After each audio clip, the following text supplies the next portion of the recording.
Un estudio pionero que también tenía una parte cualitativa muy parecida pues, a lo que hoy sabemos de manera más científica. Este estudio es ya bastante viejo y hay cosas más significativas, pero en su momento fue uno de los que abrió la puerta a la comprensión de que realmente había un problema. Bueno, pues la primera causa es que hay discriminación directa e indirecta. Hay las dos cosas. Sabemos que en Europa la legislación prohíbe la discriminación por sexo en Europa. Está escrito en el Tratado de Ámsterdam, está en nuestra Constitución, está en toda la legislación. Sin embargo, a pesar de que está explícitamente prohibido, la realidad es que la discriminación se produce día a día en cómo las empresas y las organizaciones contratan y promocionan a su personal. Se produce, por ejemplo, en la brecha salarial, que sigue alrededor del 18% en toda Europa y en España también. Aunque sea ilegal desde los años 50, fíjense ustedes. No es ilegal, por ejemplo, en Estados Unidos, pero en Europa sí es ilegal. El peor país en términos de brecha salarial, sorpréndanse, es Alemania. Tiene una brecha salarial del 50%. Y esto ha empeorado durante los años de la crisis. Cuando el pastel se reduce, las mujeres pierden comparativamente más. Después, la discriminación indirecta. Bueno, aquí les hablo en el tema de la discriminación, les menciono el tema de la brecha salarial, pero hay otras formas de discriminación que también es bastante directa. Por ejemplo, el trato que muchas veces sufren las mujeres cuando son madres y se reincorporan al trabajo, o algunas maneras de entrevistar según qué preguntas se hacen. Eso está explícitamente prohibido, pero se sigue haciendo. Pero aparte de esa discriminación directa, hay formas de discriminación indirecta, que también está prohibida, pero es más difícil de ver, porque son resultados que producen discriminación de prácticas que aparentemente son neutras, pero que tienen unos resultados discriminatorios. Y esto, a veces, a eso se le ha llamado barreras o discriminación sutil o microdiscriminaciones, y toma muchas formas. Y esto, bueno, se podría hacer una lista entera de en qué se manifiestan estas formas de discriminación indirecta. Pero, por ejemplo, el tratamiento desigual en la promoción, en la diferente atribución de tareas. Quien hace las tareas de lo que se llaman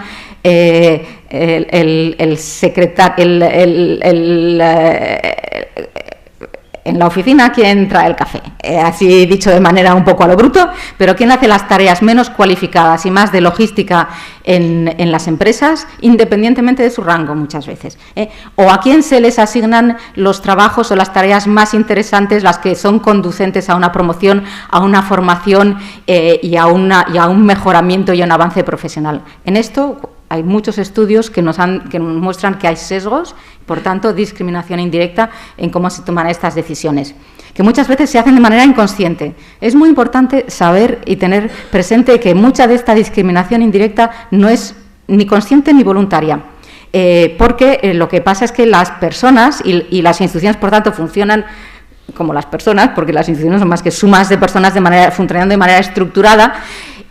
Los sesgos que tenemos muchas veces son inconscientes, forman parte de la construcción de nuestra mentalidad. Acceso a redes, sesgos en la evaluación. El tratamiento de esta discriminación indirecta varía en la legislación según los países. En muchos países es claramente ilegal y digo, hay distintos tratamientos legales. Y particularmente significativa es la discriminación de las madres y de las mujeres embarazadas.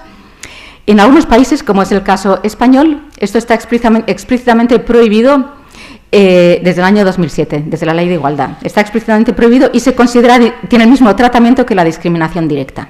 Es decir, cuando prácticas que parecen neutras tienen un efecto discriminatorio hacia las embarazadas y las madres, se considera discriminación directa. Y después, evidentemente, está el acoso, que está estos días tan en candelero y que todavía es un mundo que se nos está abriendo a entender a nosotras mismas. Porque me gustaría saber quién de ustedes no ha sufrido acoso en algún momento de su vida, en cualquiera de sus tres, y de ustedes hombres también, porque los hombres sufren acoso en gran porcentaje también. Sea los tres tipos de acoso: acoso sexual, acoso por razón de sexo, lo llama nuestra ley, o acoso psicológico. tiene tratamiento distinto en distintos países. En España tiene un tratamiento muy claro. Los 3 tipos de acoso tienen y distinto, el acoso sexual por un lado y por otro lado el acoso psicológico y el acoso por razón de sexo, y tienen un tratamiento en la legislación ya muy reciente pero muy contundente. Sin embargo, es difícil de probar, las mujeres no se atreven a hablar y también ha empeorado mucho durante el periodo de la crisis. En la Universidad Politécnica hemos hecho esta guía para la prevención del acoso en sus 3 variantes. La hemos traducido al inglés también porque forma parte de un proyecto europeo y está siendo usada como modelo en muchas universidades españolas y también en Europa por muchas universidades. Yo les aconsejo que la consulten. No sé si la Universidad de Zaragoza ya tiene sus protocolos seguro y guías posiblemente también, pero bueno, quizá les sea útil conocer esta también. Bueno, un segundo grupo de razones que está muy vinculado con lo anterior son los estereotipos de género y los sesgos de género que están por todas partes. Pero sin embargo, insisto, y esto es muy importante, tener muy claro que muchas veces es inconsciente y es involuntario. Y todos lo tenemos, incluso las personas que estamos concienciadas y que de alguna manera hemos incorporado este conocimiento a nuestras prácticas profesionales e investigadoras. Y esto se manifiesta en múltiples formas. Por ejemplo, hay sesgos en la evaluación del mérito. Cuando hicimos en el Ministerio de Ciencia e Innovación, cuando yo estaba en el gabinete de la ministra Garmendia, hicimos el libro blanco sobre la situación de las mujeres en la ciencia española y ahí se demostró que las mujeres tenían que tener 2,5 más méritos que los hombres para ser promocionadas a una cátedra. En España. Y este estudio lo hicieron los mejores económetras del país, investigadores de FDA, un catedrático de la Universidad Carlos III y una catedrática de la Universidad del País Vasco. Con datos, la base de datos, no les voy a dar a los datos técnicos, pero si a alguien le interesa les puedo dar la referencia. Hay un doble estándar y a veces un callejón sin salida. Las mujeres que son asertivas son percibidas como desagradables. Sin embargo, las mujeres femeninas son percibidas como no profesionales. Esta mañana nos lo han explicado estupendamente. En los años 20 pues sigue siendo muy parecido. Y esto pone a las mujeres en un callejón sin salida, porque ¿qué haces? Si eres asertiva, entonces eres un poco bruja, pero si eres femenina, entonces no eres buena. ¿Qué haces? Lo tienes un poco difícil. Es caminar en una cuerda floja y en que es muy fácil que te perciban de una manera negativa, hagas lo que hagas. Y cuando te quieren la percepción sabrás que va a ser siempre negativa y que lo positivo muchas veces es imposible, hagas lo que hagas. En tercer lugar, pues hay una percepción, una autopercepción distorsionada de que las mujeres son menos capaces y que los hombres son más capaces de lo que son. Esto nosotras mismas, y eso también está estudiado científicamente. Las mujeres percibimos que somos menos capaces de lo que somos. Los hombres se sobrevaloran, nosotras nos minusvaloramos. Por ejemplo, hay estudios que muestran que los hombres se presentan a una plaza cuando solo tienen el 60% de los méritos y requisitos que se piden en la convocatoria. Las mujeres, si no tienen el 100%, no se presentan. Estudiado. Los hombres piden promociones y piden aumentos salariales, las mujeres no. Ni piden promociones ni piden aumentos salariales. ¿Esto qué pasa? ¿Que las mujeres somos tímidas o no nos atrevemos? Pues en parte sí, pero en parte es que estamos anticipando que nos van a dar un coscorrón y nos van a decir que no, y antes de que nos digan que no, nos autocensuramos a nosotras mismas. Entonces, tiene una parte de comportamiento absolutamente racional, y por eso esto es importante que la gente sepa que estas formas existen cuando uno está contratando, cuando está promocionando, cuando está evaluando alumnos. Todo esto hay que saberlo. Las mujeres no les gusta la autopromoción. En el mundo de la arquitectura sabemos que si no te autopromocionas nadie te va a promocionar, y los currículums se inflan estupendísimamente. El autobombo es muy importante, la autopromoción. Y sin embargo a las mujeres no nos gusta hacer eso. No nos gusta hacer eso. Y además, es que no nos gusta, pero es que además a las personas, incluidas nosotras mismas, no nos gustan las mujeres que se autopromocionan. Resultan desagradables. Resulta que no están en donde deben, no se están comportando según el estereotipo. O sea que hay un fondo de verdad en el estereotipo. Y que justifica los comportamientos autolimitadores que tenemos las mujeres. Las mujeres que muestran un comportamiento asertivo son penalizadas. Y después hay comportamientos, lo que en inglés esta palabra magnífica, patronizing, que yo creo que es como condescendiente en español, ¿no? Me gusta más en inglés, que sufrimos muy a diario, ¿no? Pero que también es tan inconsciente, tan en automático, tan involuntario y muchas más cosas. Bueno, hicimos también en el marco del proyecto europeo Trigger este pequeño manual sobre cómo abordar estos temas en el mundo académico, pero que vale exactamente para un estudio de arquitectura, cómo abordar el tema de los sesgos de género. Y después a mí me... Uy, a ver, que este es un proyecto de la Universidad de Harvard, el proyecto Implicit, que es para hacer un autotest en Internet de 10 minutos para medir los propios sesgos. Sesgos de género o sesgos de cualquier tipo de prejuicio. Por ejemplo, puedes hacer un test sobre los negros en política o sobre los blancos jugando al baloncesto, ¿no? Sesgos de a ver cuánto uno está prejuiciado en determinadas cosas que no son conformes al estándar normativo social. Y bueno, yo lo hice evidentemente y los resultados no fueron los que me hubiera gustado, lo reconozco, pero es que todos tenemos sesgos. Tercer grupo de razones, pues hay un sistema jerárquico basado en prácticas que en inglés se llaman gatekeeping. Gatekeeping es el cancerbero, el que guarda, el que está a la puerta del cancerbero, saben quién era, ¿no? Estaba a la puerta, deja entrar a unos y no deja entrar a otros. El que guarda la cancela de entrada. Y este sistema jerárquico, pues en la arquitectura, en cada campo se manifiesta de una manera específica. Yo pensaba que era una cosa de la arquitectura.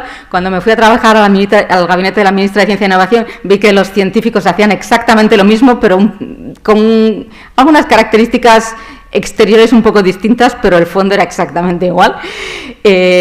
Pero en la arquitectura pues se manifiesta de distintas maneras, ¿no? Por ejemplo, como la mitificación del arquitecto como un héroe masculino y solitario, ¿no? Un poco la mitificación, que es un poco una divinización del arquitecto, ¿no?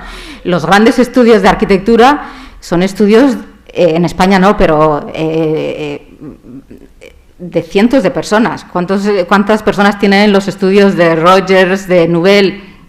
Y sin embargo, el nombre... Y parece que todo el trabajo de todos los cientos de grandes proyectos a lo largo del mundo los hicieron solo Nouvel, pues no, los hacen cientos de personas que no reciben crédito, o sí reciben, pero de otra manera.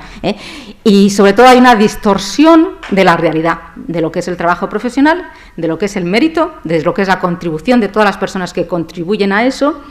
Y después hay esta jerarquía de lo que se llama el Star System. Sobre esto escribió el artículo de Scott Brown de hace ya tanto tiempo, donde ella explica su experiencia cuando le dan el premio Aventura y ya no.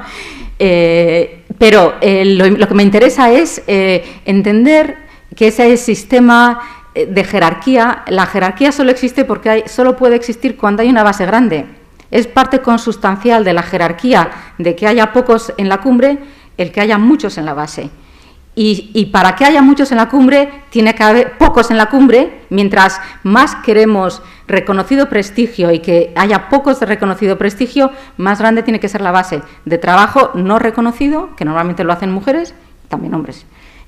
Y que si no hubiera esa base, no habría la cúspide. Entonces, esto es un tema muy importante para pensar, me parece, porque eso requiere mecanismos para la apropiación del trabajo de otros.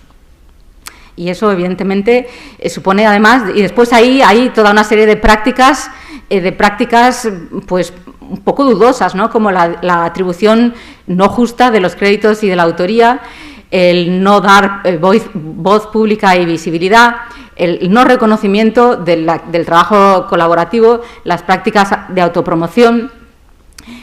Después, el papel de los gatekeepers, de los que tienen esa capacidad de abrir y cerrar puertas que tienen un papel clave en perpetuar este estado, esta situación, ¿no? Son los jurados de los premios importantes, los comités editoriales de las revistas importantes profesionales, los críticos de arquitectura, los comités que evalúan la promoción en universidades, a veces las reales academias en algunos campos que son importantes, los jurados en los concursos de arquitectura en particular, ¿no? Bueno, cada campo profesional tiene sus propios mecanismos, ¿no? Y después esto está evidentemente relacionado con lo que les mencionaba antes, ¿no? De los mecanismos cognitivos de disonancia cognitiva que resultan en una negación de la discriminación.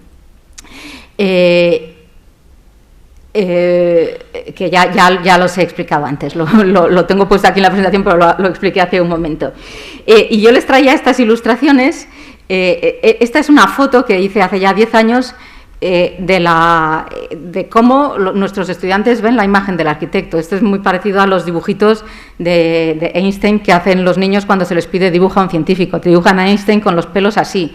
Pues los estudiantes de arquitectura que ya han oído un poco de lo que les enseñamos en las encuestas, cuando les dicen dibuja a un arquitecto o decora las taquillas de la universidad, que viene a ser lo mismo, esto fue el resultado de un concurso para decorar las taquillas de nuestra escuela, pues a estos 4 arquitectos son perfectamente reconocibles por sus perfiles icónicos, sabemos perfectamente quiénes son, y los propios estudiantes decoran así sus taquillas, evidentemente no hay ninguna mujer. Por último, el cuarto gran grupo de razones son las condiciones laborales, que no están adaptadas a individuos con responsabilidades familiares. Esta tradición que se adquiere en las escuelas de arquitectura de trabajar horas sin fin, a cualquier hora del día y de la noche, sea festivo, sea agosto o sea el día de Navidad. La tradición del charrette, que se llama en inglés, que aquí, bueno, viene a ser lo mismo, lo de en 3 días hacer un proyecto y estás 3 días sin dormir. Y duermes un rato, te das una cabezadita debajo de la mesa. Hay estudios de arquitectura muy conocidos donde yo sé de estudiantes que se han ido a países muy lejanos a adquirir prácticas profesionales y duermen debajo de los tableros. No voy a dar nombres.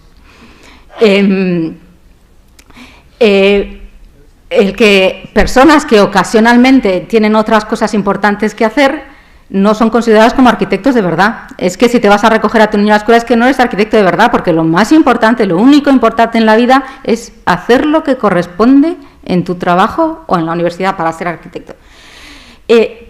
Evidentemente hay, y esto pasa en todas las carreras, hay un solape entre el tiempo de la maternidad con el tiempo de la consolidación y la estabilización o la promoción en una carrera profesional. Y después, en el campo especial de la arquitectura, y esto es muy propio de la arquitectura, es todo un mecanismo perverso de contratación en el mundo profesional, de trabajo no pagado, de trabajo sin contratos legalmente reconocidos y prácticas que, bueno, la precariedad del propio sector sustentan esa precariedad de la contratación de personas jóvenes, sobre todo, y que afecta sobre todo a las mujeres. Y esto lo he puesto lo último porque mucha gente piensa que el tema de la maternidad y la familia es la causa principal de que las mujeres no desarrollen les cueste tanto desarrollar sus carreras en la arquitectura y en cualquier otro campo, pero no es el tema principal. Es muy importante, pero no es el principal. Los sesgos conscientes e inconscientes y la discriminación son tan importantes, yo diría que más, incluso que el tema de la conciliación familiar. Es muy importante también tener en cuenta y saber, ser conscientes y entender cómo funcionan los sesgos, porque esos sesgos es muy fácil que se deslicen por una pendiente deslizante por la que se convierten en acoso, y muchas veces la gente no sabe que determinados comportamientos son constitutivos de acoso. Y, por ejemplo, cosas que muchas personas consideran que son normales en un medio laboral, cuando se dan de manera sistemática, repetida y extendida en el tiempo, son lo que se llama acoso. Y en el manual que les mencionaba antes, hacíamos esta enumeración, pues es muy importante que la gente lo sepa. Primero, para que estas prácticas se erradiquen, porque lo más importante en el tema del acoso es la prevención. Una vez que se produce el acoso, todo el mundo pierde. Todo el mundo pierde y no hay más opción que el que la persona acosada salga de la institución. Muy importante la prevención. Por eso es tan importante que se tome conciencia de qué conductas son constitutivas de acoso. Esto está en Internet, lo pueden descargar. Bueno, soluciones. En primer lugar, como base, ¿no? Como base de qué se puede hacer desde las organizaciones de las instituciones públicas, privadas, la organización que sea. Pues lo primero es conocer la situación y reconocer las causas. Conocer la situación, pues lo que decía de los datos. Los datos, por eso animo mucho a que conozcamos mejor la situación en el mundo profesional, porque en el mundo académico la conocemos muy bien. Hay datos que se hacen a nivel nacional, que se hacen a nivel europeo y que se hacen también por parte de las unidades de igualdad de las universidades.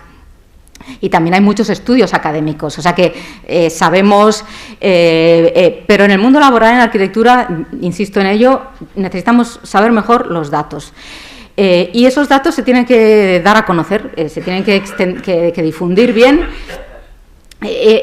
Después hay que reconocer los impactos de la discriminación directa e indirecta, de los estereotipos y los sesgos de género, de las prácticas de abrir y cerrar puertas y de las condiciones laborales, para que todas estas prácticas empiecen a tener en cuenta, porque se pueden modificar.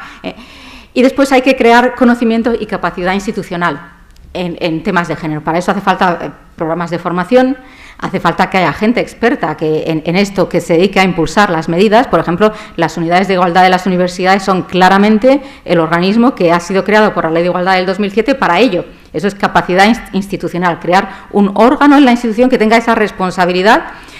Yo felicito al Consejo Superior de los Colegios de Arquitectos porque recientemente han creado un grupo de trabajo que creo que preside la decana del Colegio de Asturias, ¿verdad?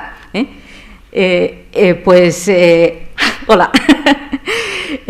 Pues enhorabuena, porque esto es muy importante, que el Consejo empiece a tomárselo seriamente. Un grupo de trabajo interno es el inicio es un elemento imprescindible para ello. ¿Qué pueden hacer las organizaciones? Pues las organizaciones pueden hacer muchas cosas. ¿Cómo voy de tiempo? Ya voy a ir acabando porque no sé, no he mirado la hora. ¿Qué me quedan? ¿5 minutos? 2. Termino. Las organizaciones. Propongo como una hoja de ruta de la Comisión Europea sobre Mujeres en la Ciencia que da unas ideas muy buenas, perfectamente trasladables a nuestro campo.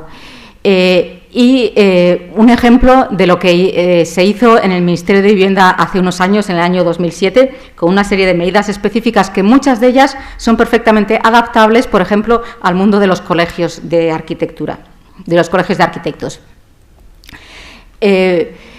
En las universidades, los planes de igualdad, y en esto hay una experiencia muy rica, sobre todo impulsada desde la Comisión Europea por los programas de apoyo a planes de igualdad pilotos. Uno de ellos es el Trigger, que acabamos de terminar en la Politécnica, que tiene esta serie de medidas en 3 ámbitos principales de acción. Pero aparte de las organizaciones, las mujeres también tenemos que hacer cosas, ¿no? Entonces, ¿qué podemos hacer las mujeres? Pues tenemos que abandonar los mecanismos para lidiar con la disonancia cognitiva que tenemos. Tenemos que reconocer que hay un impacto de los estereotipos y los sesgos en nuestro propio comportamiento y decisiones. Tenemos que construir alianzas entre nosotras y no aceptar el maltrato y unir esfuerzos para trabajar. En la cátedra UNESCO que creamos el año pasado estamos trabajando en todas estas direcciones y simplemente les dejo con esta diapositiva con una serie de publicaciones donde se pueden encontrar recursos tanto para las mujeres como para las instituciones que quieren hacer medidas para promover la igualdad como política institucional, como recursos para las instituciones que hacen políticas urbanísticas y políticas en materia de arquitectura para integrar las dimensiones de género en el urbanismo. Y en este sentido me gustaría mostrarles algunos de los últimos trabajos que hemos hecho y que estamos haciendo algunos de ellos en la Cátedra UNESCO. Estamos en este momento haciendo la evaluación de impacto de género de la Operación Chamartín. Hicimos el año pasado un documento con recomendaciones de cómo integrar las dimensiones de género en las directrices de ordenación del territorio del País Vasco, las encuestas de transporte que les mencioné para el Banco Interamericano, el diagnóstico del Plan de Igualdad de la Comunidad de Madrid, marchas exploratorias de seguridad en distintos barrios de Madrid y de Valencia, y la asesoría sobre género en el Plan de Movilidad del Ayuntamiento de Irún. Y también hicimos un pequeño trabajo sobre género y cambio climático para el Banco Interamericano de Desarrollo. Con esto ya les dejo y muchas gracias por su atención.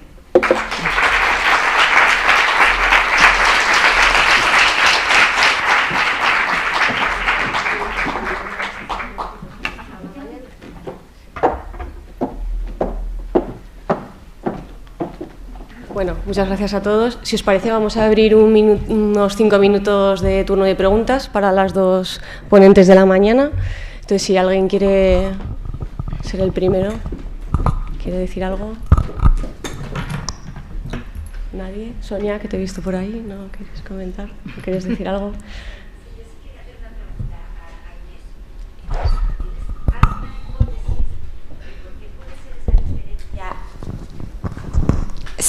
Ahora sí, mejor. ¿Tienes alguna hipótesis de por qué puede haber esa diferencia en la universidad entre arquitectura e ingenierías? ¿Por qué somos tan pocas? Bueno, sois tan pocas.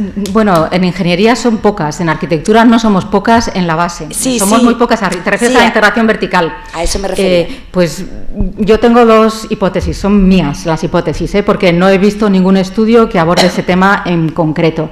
Pero mis hipótesis son, en primer lugar, que los ingenieros y los arquitectos tienen una percepción distinta de los datos. Los ingenieros, cuando ven los datos, ellos trabajan todo el día con números, ven los datos. Y cuando los datos están ahí, manifiestan que hay un problema y se ve las trayectorias, los números, su evolución, pues dicen, aquí pasa algo, obviamente, porque en cambio los arquitectos no dan tanta importancia a los datos. Para los arquitectos los datos son una parte, pero no es algo tan central en su manera de entender una problemática cualquiera como para los ingenieros. Entonces, a muchos arquitectos, y esto ya desde mi experiencia personal, yo les he mostrado los mismos datos a ingenieros y se han puesto a escudriñarlos, a mirar, a mirar. Se los enseño a arquitectos y la mayor parte no les dan ni la mitad, no les dan la misma importancia. Los miran así, pero no consideran, o sea, para ellos automáticamente no se deduce que de ahí se derive que haya un problema tan claro, ¿no? Esto pues seguramente está cambiando ahora, pero hasta ahora ha sido bastante así. Y después la segunda razón, y que esto es totalmente, como digo, en mi opinión personal, pero que tiene que ver, o sea, la sustento pues en mi experiencia de muchos años trabajando en estos temas, porque yo llevo 25 años casi trabajando este tema, investigando sobre ello casi 20. Es que hay la autopercepción de la profesión en la arquitectura como una profesión moderna, vanguardista, de diseño, creativa, es incompatible con al mismo tiempo pensar y reconocer que se producen mecanismos discriminatorios, porque es como hay una incompatibilidad ahí. Si somos modernos es que no podemos estar discriminando, porque el ser moderno, el ser vanguardista, el ser creativo, el ser es incompatible racionalmente con la idea de hay un problema con todo un grupo que ya es muy importante cuantitativamente entre quienes tienen un título de arquitectura y que obviamente, aunque los números dicen muy claramente que todas esas personas no están trabajando o no se les está y eso genera la disonancia cognitiva. No se puede aceptar una realidad que es tan incongruente con mis convicciones íntimas de que yo soy una persona progresiva, moderna, vanguardista, y esa es una autopercepción colectiva de la profesión, ¿no? Yo creo que un poco van por ahí los tiros, pero como digo, es mi percepción personal. Gracias. Sí, bueno, por alusiones sí quería decir que efectivamente en el Consejo Superior hemos creado el grupo de trabajo de género, que no lo presido, he podido ser impulsora, no lo presido, en el que está también Ricardo, el decano de aquí, y que efectivamente lo que hemos visto, lo primero que hemos visto es que hay una ausencia evidente de datos, y que este año, en el presupuesto que además hemos aprobado ayer, ya hay una partida presupuestaria para que podamos dedicar a eso en el... En la oficina, ¿quién trae el café? Así dicho de manera un poco a lo bruto, pero ¿quién hace las tareas menos cualificadas y más de logística en las empresas, independientemente de su rango muchas veces? ¿O a quién se les asignan los trabajos o las tareas más interesantes, las que son conducentes a una promoción, a una formación y a un mejoramiento y a un avance profesional? En esto hay muchos estudios que nos muestran que hay sesgos, por tanto, discriminación indirecta en cómo se toman estas decisiones, que muchas veces se hacen de manera inconsciente. Es muy importante saber y tener presente que mucha de esta discriminación indirecta no es ni consciente ni voluntaria, porque lo que pasa es que las personas y las instituciones, por tanto, funcionan como las personas, porque las instituciones son más que sumas de personas funcionando de manera estructurada, según qué preguntas se hacen. Eso está explícitamente prohibido, pero se sigue haciendo.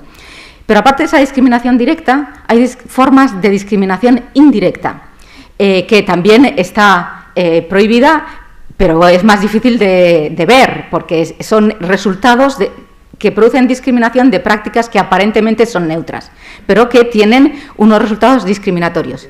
Y esto, a veces, a eso se le ha llamado barreras o discriminación sutil o microdiscriminaciones, y toma muchas formas. Y esto, bueno, se podría hacer una lista entera de en qué se manifiestan estas formas de discriminación indirecta, pero, por ejemplo, el tratamiento desigual en la promoción, en la diferente atribución de tareas. Quien hace las tareas de lo que se llaman en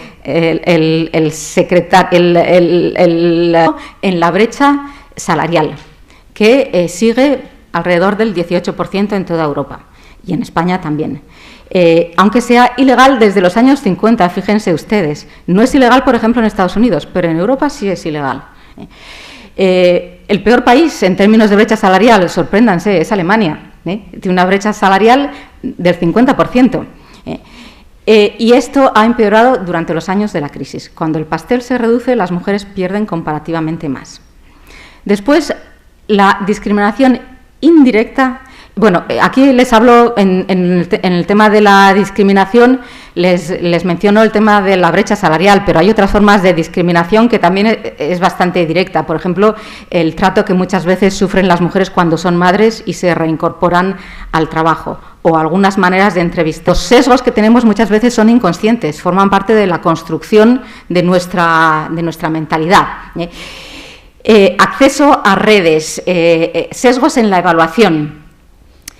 El tratamiento de esta discriminación indirecta varía en la legislación según los países. En muchos países es claramente ilegal y digo, hay distintos tratamientos legales. Y particularmente significativa es la discriminación de las madres y de las mujeres embarazadas.